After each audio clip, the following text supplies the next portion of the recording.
Good evening, children of the night. Come on into the cabin. Let me turn off the TV. I was just catching up on Outcast. Did I mention that show? Didn't I? We're a short fiction podcast, but I do like to remark on the other mediums that we can't showcase through this medium. Decent horror films seem to be in short supply, while I feel like in the 1990s I couldn't go to the theater without some scary movie being out.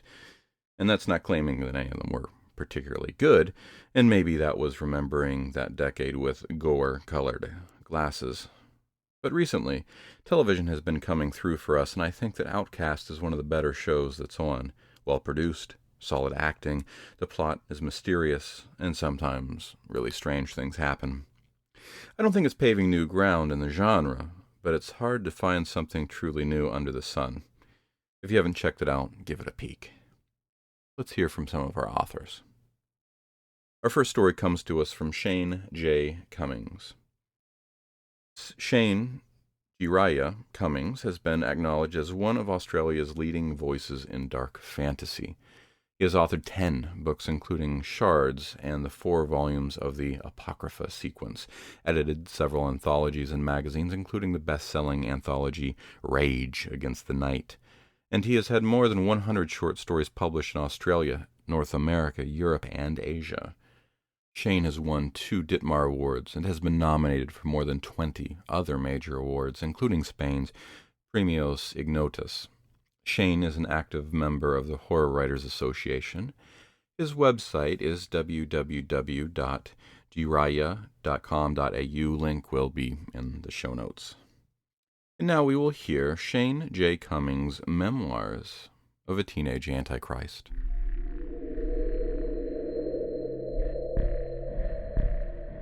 January 28th. Crows gather at my window, especially at night. It's a full moon tonight.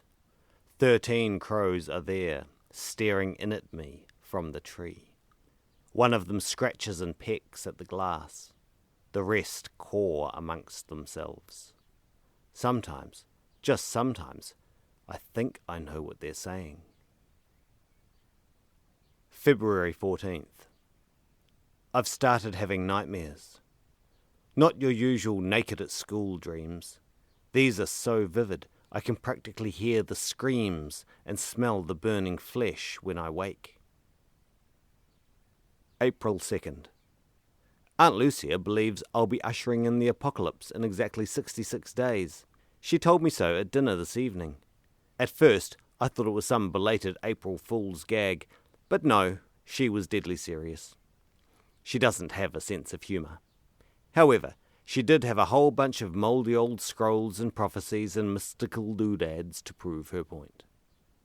Word for word, she said, ushering in the apocalypse. That's too much shit for a 16-year-old to take. 1,000 years of hell on earth, for Christ's sakes. That's what she said. 1,000 freaking years. April 3rd. I lied. I'm not 16. Not yet, anyway. It'll be my birthday soon, June 6th. I've been told all I'm getting is my birthright, fire and brimstone, and the sum total of human sin. Nothing special. All I want is to get laid. Is that too much to ask? April 5th.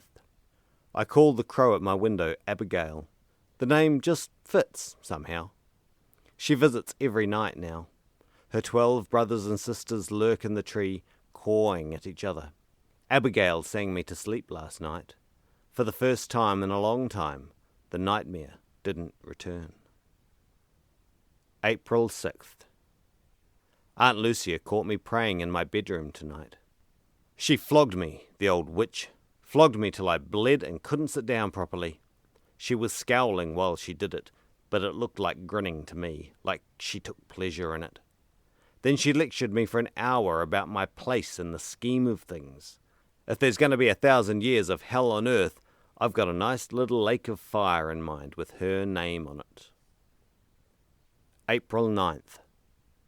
I'm seeing things that aren't there. Black things, shadows wandering the halls at school, moving between the crowds. Sometimes they pass through people, and when they do, that person faints or dry retches. I thought I saw these things when I was younger, but it's happening all the time now. It doesn't freak me out as much as it probably should. I hear things, too, like people's inner thoughts, their soul murmurings, Abigail told me. I hear other sounds, too, but the less said about them, the better.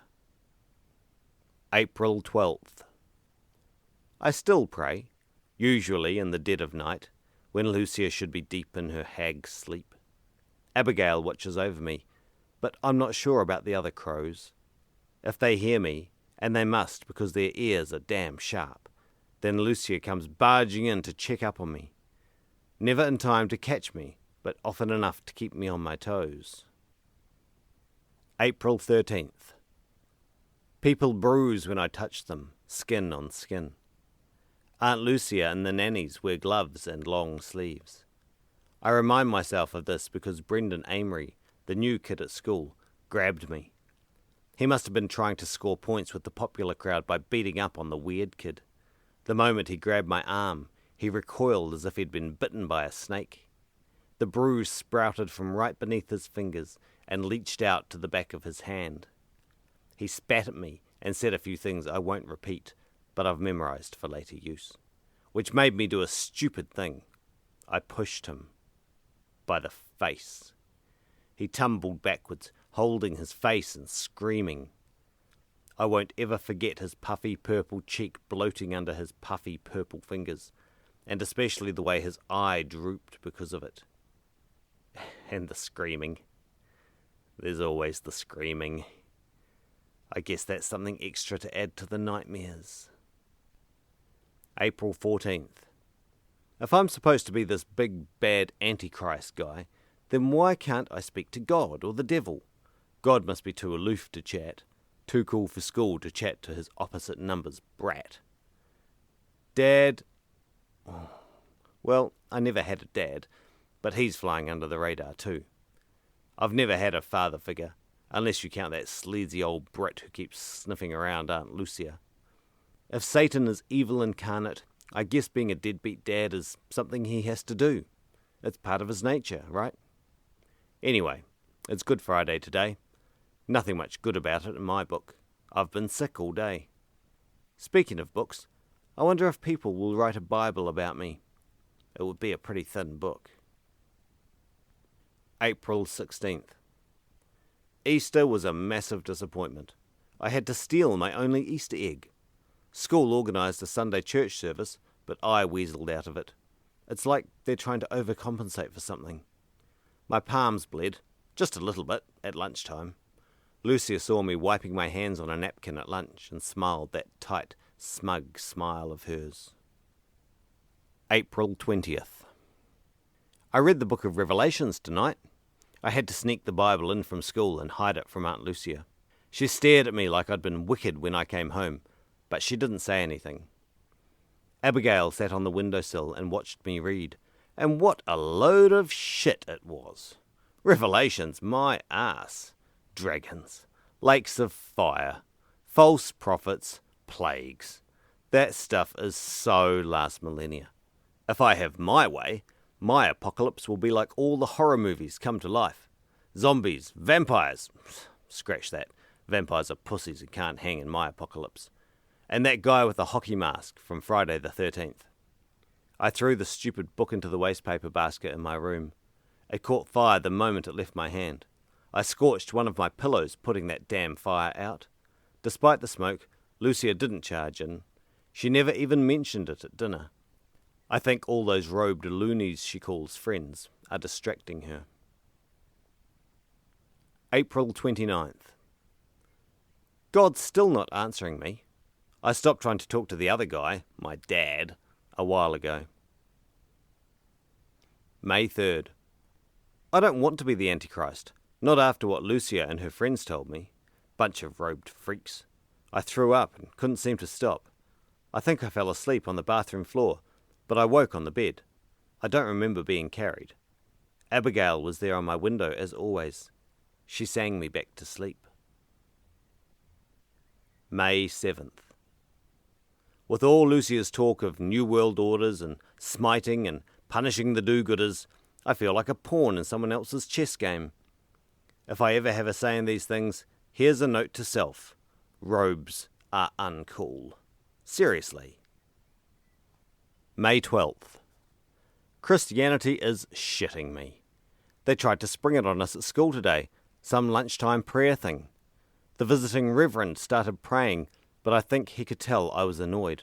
In fact, he couldn't help but keep eyeing me off suspiciously. Beady little eyes he had, like coals. He ran screaming from the room shortly thereafter, clawing at those coal-like eyes. I think I saw smoke between his fingers. Seems appropriate, doesn't it? Abigail was there, looking in, watching out for me. We were all allowed to go home early. God really is forgiving. May 17th. It's not just the crows that hang around me like a bad smell.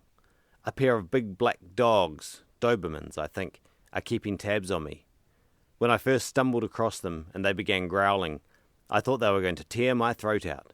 They charged at me and I just froze. The world stood still.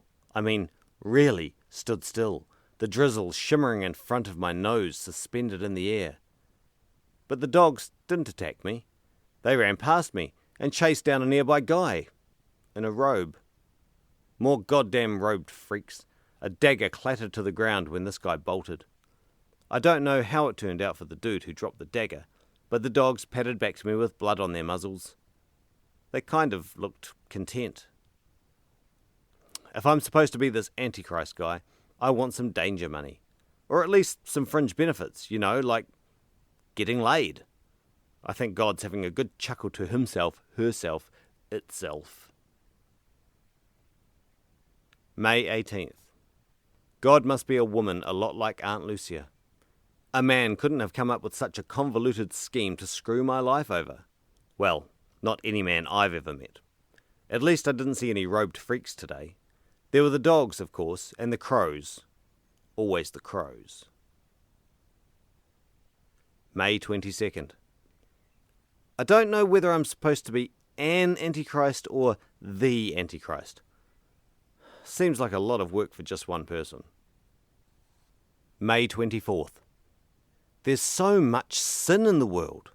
Wicked thoughts, murderers, rapists, thieves. So much hate, I can feel it welling up, soaking into me so much I have to put my hands over my ears to shut the world out. People are seriously screwed up. My birthday is in a couple of weeks. I just want to get laid. May 26th. I call the dogs Max and Rex. They let me pet them now. Lucia even allows them to sleep outside my door. I guess things aren't so bad. May 27th. Every time I walk past a piece of glass, whether it's a mirror or a window, it shatters. Always inwards too, like I'm some cosmic glass magnet. After the third or fourth time this happened, I stopped to count the pieces while waiting for an adult to come and tell me off. 666 shards exactly. Coincidence? I think not. I wonder if this shit happened to Jesus. May 28th. I thought about killing myself tonight. I cradled the pills for what seemed like hours. Abigail was watching me the whole time, her yellow eyes boring through me. And the dogs. They wouldn't stop growling the whole time. It made it hard to focus any kind of resolve. Does the world really need an Antichrist? It's doing a fine enough job killing itself without some supernatural power twisting the knife. I couldn't do it. The pill thing, I mean. Not with Abigail watching. Not with Max and Rex carrying on.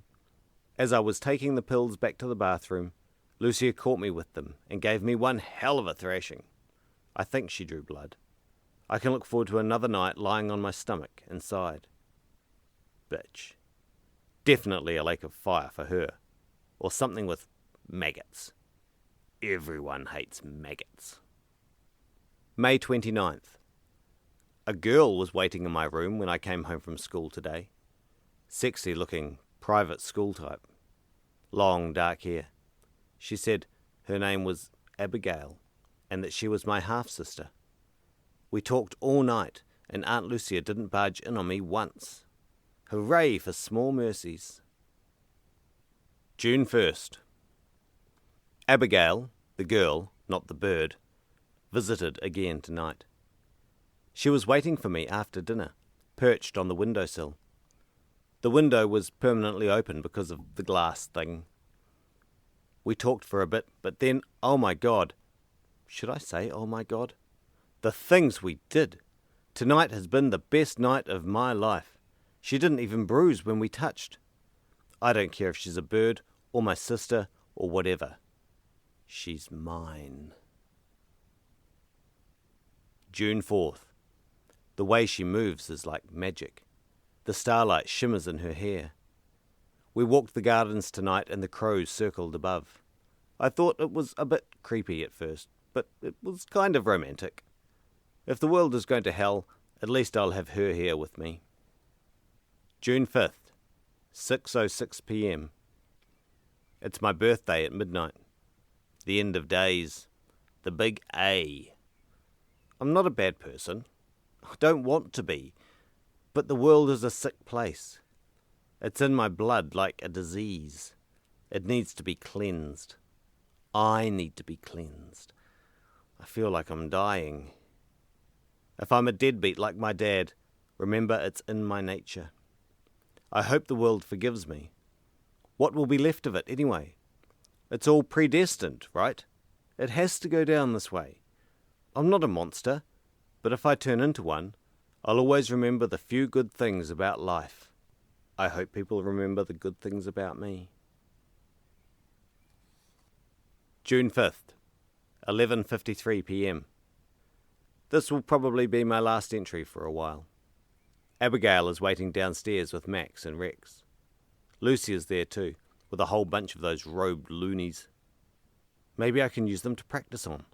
The thought's only crossed my mind 1,000,000 times since all this shit was laid on me. Finally, I think there might be some justice in the world. If there's work to be done, then I guess I'll have to step up to the plate, right? I figure the first wave will be the horror movie monsters. Freddy, Jason, Pinhead, the dude from Chainsaw Massacre, Leatherface. They'll spread the message, good and proper. Then comes the zombies, not those whack-job sprinting ones, but the shambling kind. Then there's the maggots. Maybe zombies with maggots for eyes. Everyone hates maggots. Midnight approaches. I can feel it. The crows are gathering.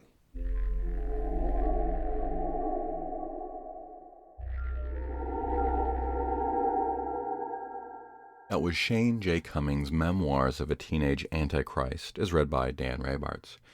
Dan is a writer of fantasy novels and speculative fiction, sometimes narrator of podcasts, including stories for the Hugo Award-winning Starship Sofa, occasional sailor of sailing things, and father of 2 wee miracles in a little house on a hill under the southern sun. In 2014, he received the Sir Julius Vogel Award for the Best New Talent.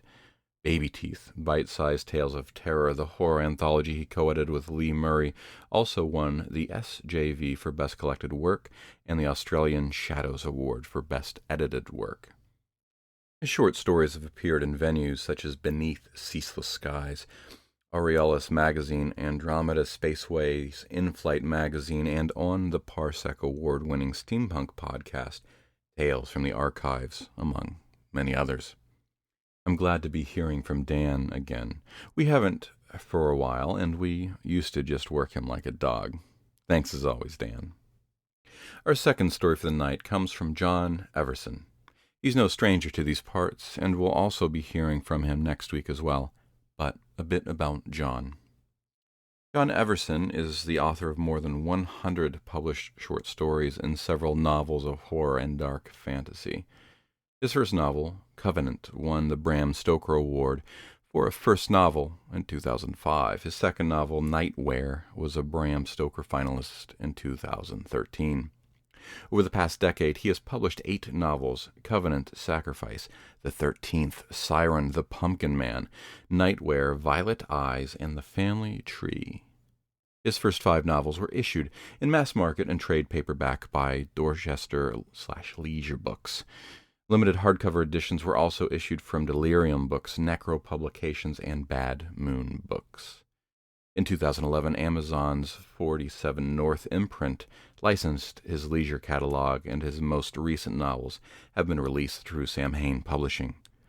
Covenant, Sacrifice, Siren, and Nightwear have been translated or are in the process of being translated and released in Poland, Turkey, France, and Germany. Over the past 20 years, John's short fiction has appeared in more than 50 magazines, including Space and Time, Dark Discoveries, and Gru, as well as in a couple dozen anthologies, mostly recently in Necrophiles, 2 decades of extreme horror, The Green Hornet Casebook, Kolchak, The Night Stalker Casebook, Best New Werewolf Tales, Volume 1, Best New Vampire Tales, Volume 1, Best New Zombie Tales, Volume 2, and Fell Beasts. His short stories have also been translated and published into Italian, Polish, and French.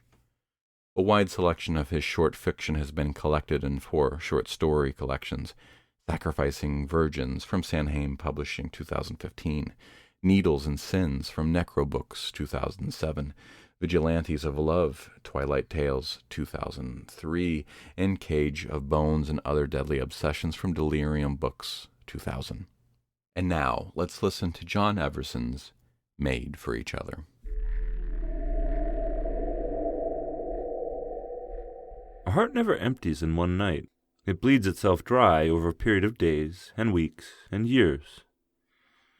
In a best case, the heart is connected to another, and as its blood drains away, it is replaced by transfusions from the other. They become a synchronous structure, both bleeding and refreshing the other, unless one springs a leak.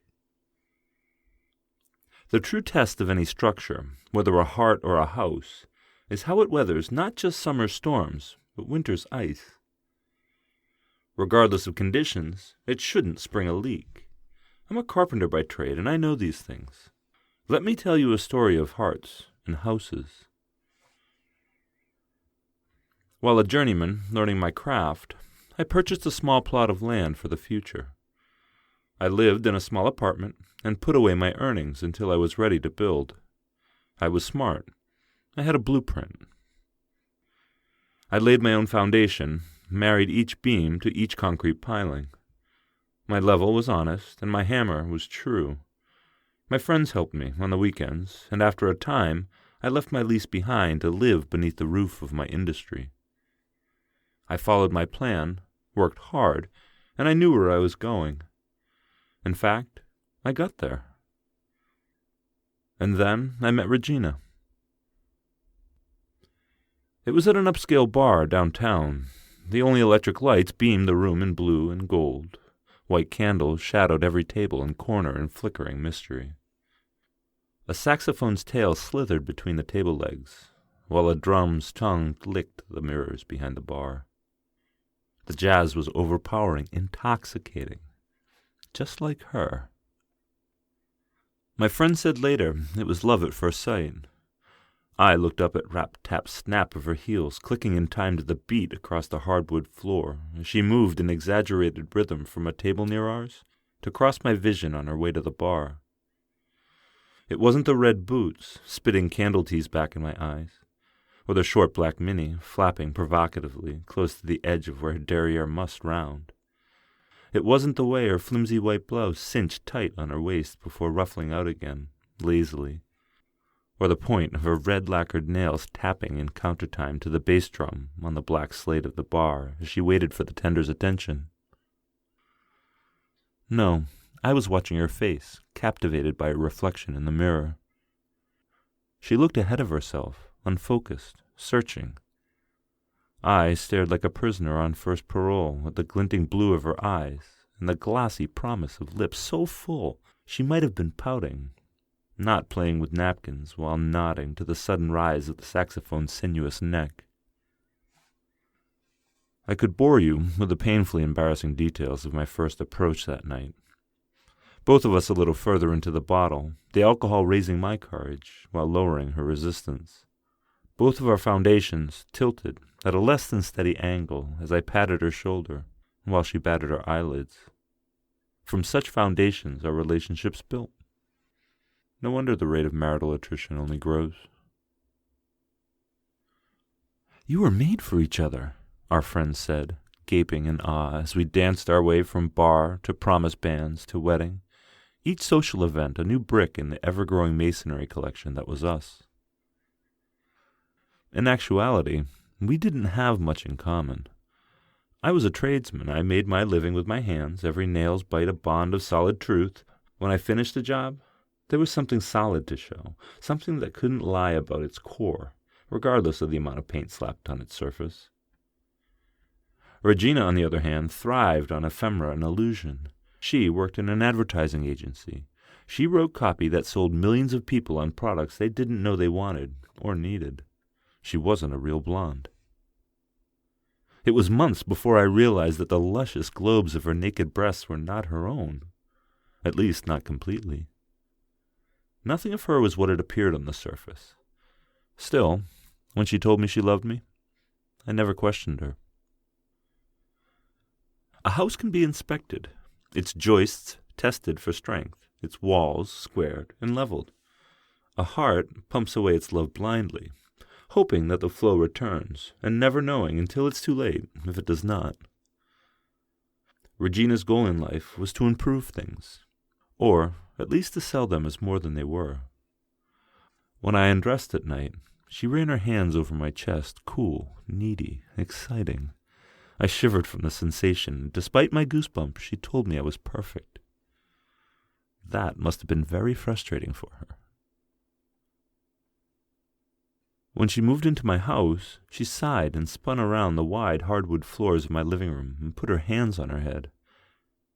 "It's perfect," she pronounced with a catch in her voice, just before hugging me. I didn't realize at first that this was not a good thing. Perfection never lasts, if it exists at all. Regina's last husband had not been perfect. Ned was a slacker, she said. A biker in a leather jacket with a perpetual sneer and the tattoo of a naked woman on his arm. It was like she had to compete with his biceps, she told me. Of course, after the bike accident, he'd been missing most of what hung below the biceps, not to mention his eye. I'd started to wonder if that unaddressable imperfection had been the real reason for their marriage's disintegration. Not that he couldn't have had those issues addressed today, in the new age of body mod.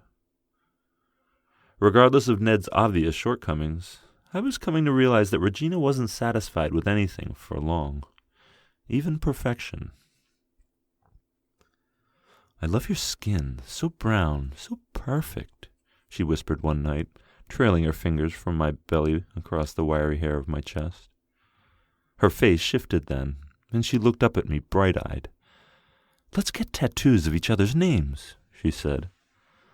"Only if you get a dragon tattoo right here," I said, running the tip of my finger from the delta of her thigh to the dark pit of her belly button. She rolled on top and snaked a tongue between my teeth. Wanton. "Deal," she whispered, coming up for air. "It'll be like showing the world that we belong to each other." "I thought that was the point of this," I responded, holding up the gold wheat twine of my wedding ring. She snorted. "That just says you're married, but not to me. I want something of me on you." "Your brand," I said, and she raised an eyebrow, but didn't answer. One weekend, as I sipped my coffee, enjoying the quiet of early morning, she said, "Let's add a sun porch off the kitchen. It'll shield us from the light in the morning at breakfast, and give us a protected porch in the afternoon." "But the whole point of having an Eastern breakfast nook is to have the sun in the kitchen at first light," I argued. But logic never counted for much in Regina's world. After all, in one of her most celebrated ad campaigns, she sold mortgages with billboards depicting lip-licking braless co-eds barely wearing business jackets. Loan applications at the sponsoring bank went up 57% during the first week of the campaign. I built a sun porch. The new sun porch threw off the planned balance of the house and strained the furnace, since I hadn't originally structured the ductwork to incorporate another long room. Our bedroom was cool in the winter and warm in the summer. Once it had been even-temperatured. "Paint the house white," she suggested, "to reflect the sun better."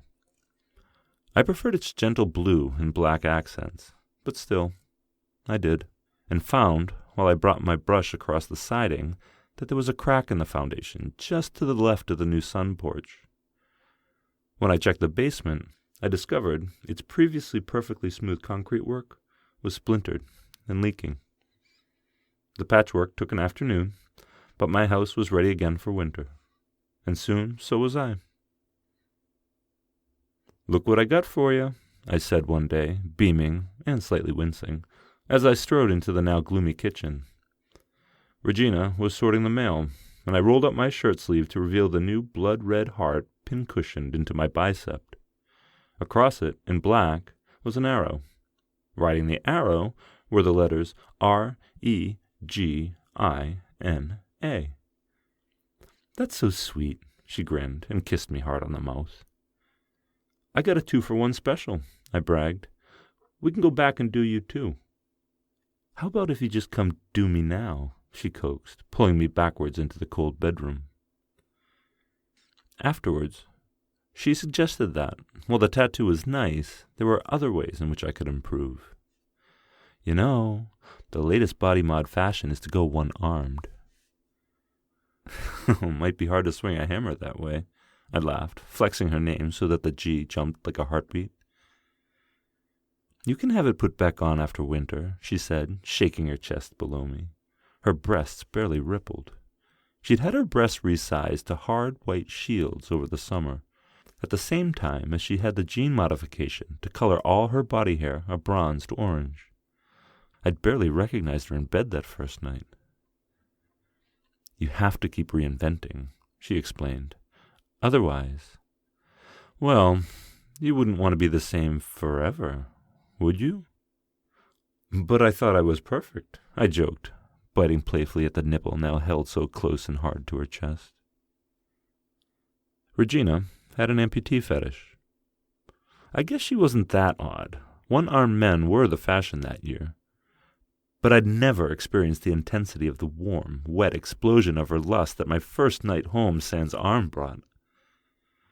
I'd had the left one removed and put in cryo-storage, since my tattoo was on the right. She couldn't get enough of the smooth skin that ran from my shoulder blade around the curve to meet my breast. The ghost image of my arm was troubling. Mentally, I kept reaching out to grab things that I couldn't touch, and I found it difficult to maintain my balance. From then on, she was on top. In December, the upstairs bedroom began to leak, but not in a place that I could reach easily. The leak was somewhere hidden behind a wallboard. I knew this because a dark brown circle formed in the ceiling of the living room. Before I can get a friend over to help me fix it, I was fairly useless at such things with only one arm. The whole ceiling gave. Regina was smothering me in bed when it happened, shaking herself in my face and crushing me with a meaty arm across my neck. We both stopped when we heard the noise. A long, slow grinding that escalated from aching moan to neck-snap crack and disintegrating crash.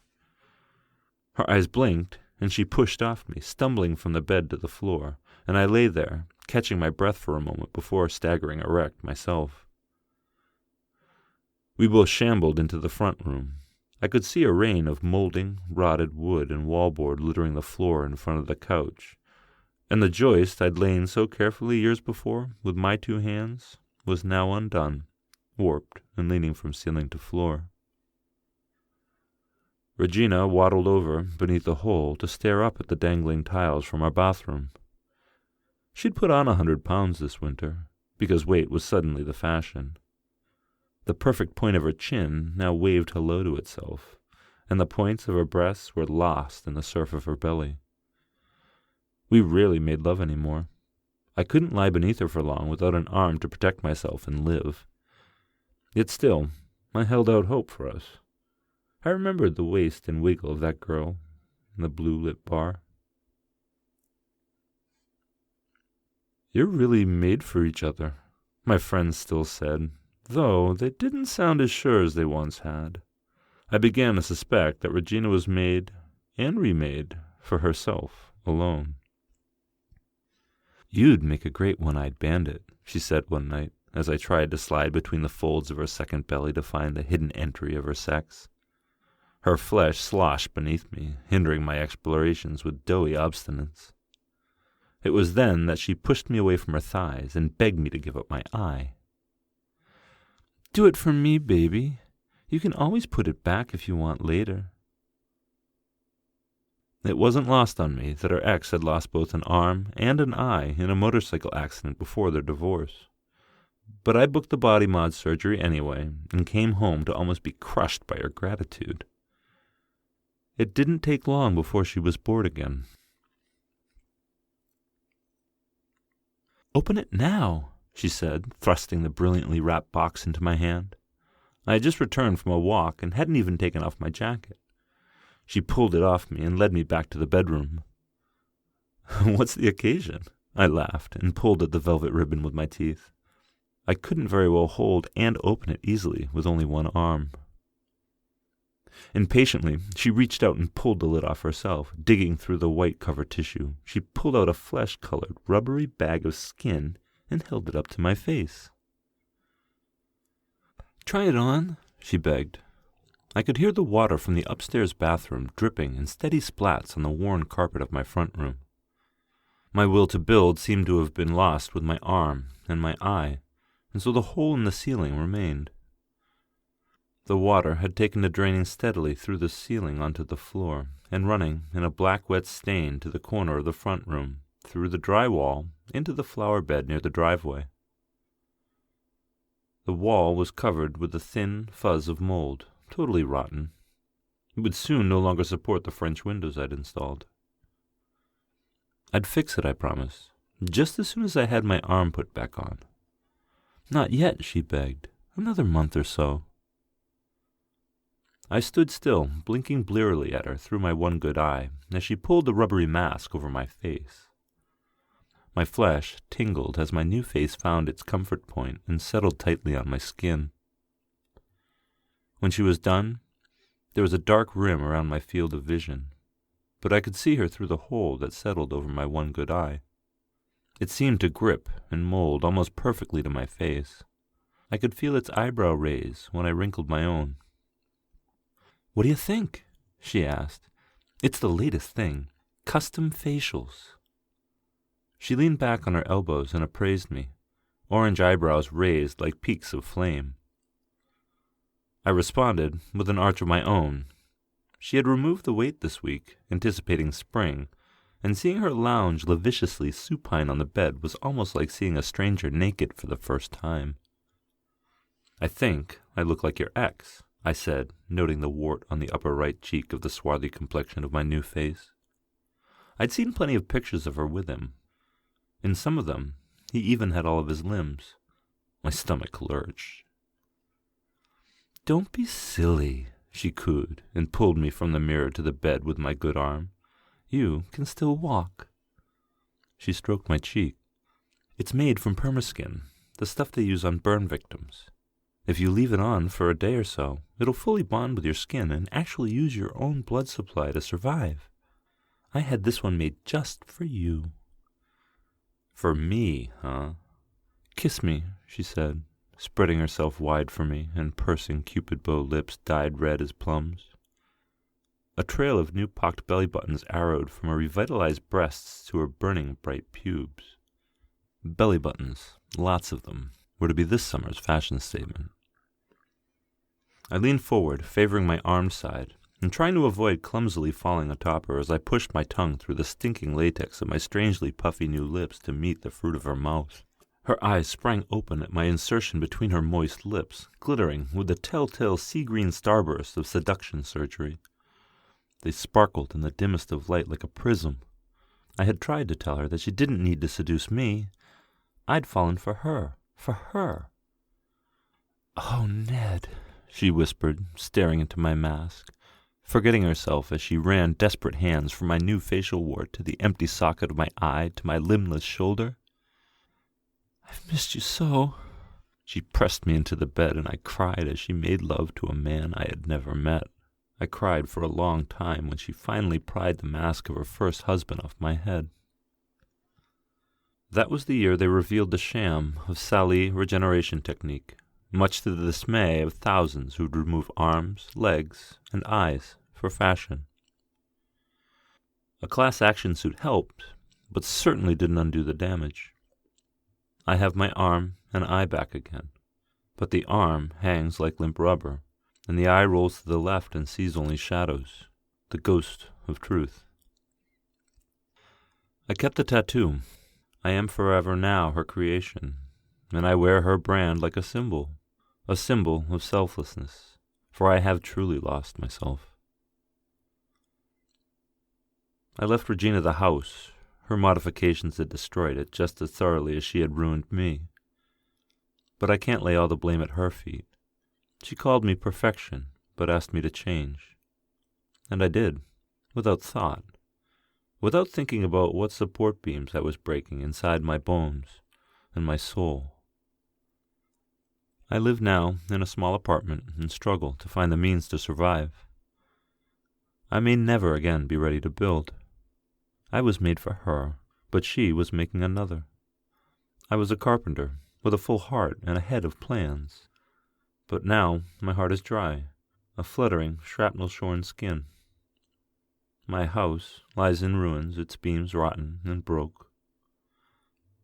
I was a carpenter, but all of my blueprints have faded. And Regina? She's building a new man now, and lives in his mansion up in the valley. She's had the melanin treatment, her skin gleams like polished brass, and her hair is now truly made of spun gold. She says it's perfect, and he's perfect. They're made for each other. But perfection never lasts, if it exists at all.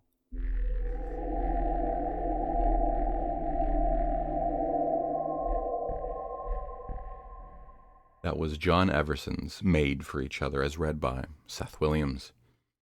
Seth Williams is the avatar for a 3-kilometer sentient starship that is parked probably uncomfortably close to the third planet. Surprisingly, he has not yet been discovered.